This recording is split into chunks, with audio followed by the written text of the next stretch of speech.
चित्तरंजन दास चिटरंजन दास का पूरा किस्सा एक महत्वपूर्ण भारतीय स्वतंत्रता संग्रामी और राजनेता का है। वह भारतीय स्वतंत्रता आंदोलन के एक प्रमुख नेता थे और उन्हें देशवासियों द्वारा देशपति के रूप में सम्मानित किया गया। यहाँ उनकी कहानी कुछ मुख्य तथ्यों के साथ है। चित्तरंजन दास का जन्म 5 नवंबर 1870 को हुआ था और वह कोलकाता, बंगाल, अब वेस्ट बंगाल में पैदा हुए थे।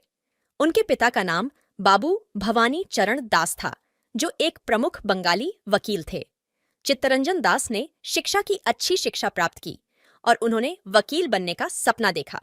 उन्होंने इंग्लैंड में कैम्ब्रिज यूनिवर्सिटी से अपनी शिक्षा पूरी की और वकील बनकर वापस भारत लौटे। चित्तरंजन दास ने राजनीतिक जीवन में भी अच्छा कार्य किया और उन्होंने ब्रिटिश शासन के खिलाफ आवाज बुलंद की। उन्होंने अपनी अद्भुत वकालती कौशल के लिए भी पहचान बनाई। चित्तरंजन दास का सर्वांगीण विकास भारतीय स्वतंत्रता संग्राम में एक महत्वपूर्ण योगदानकर्ता के रूप में हुआ।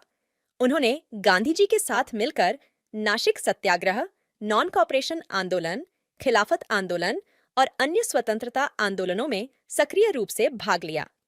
चित्तरंजन दास ने 1921 में कोलकाता में स्वराज पार्टी की स्थापना की, जिसका उद्देश्य भारतीय स्वराज के लिए सामूहिक रूप से काम करना था। उनकी निधन बहुत दुखद था और वह 16 जून 1925 को छोड़ गए।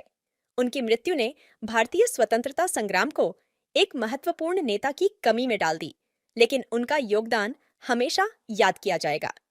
चित्तरंजन दास का योगदान भारतीय इतिहास में महत्वपूर्ण है और उनकी कड़ी मेहनत, समर्पण और देशभक्ति की भावना आज भी हमें प्रेरित करती है।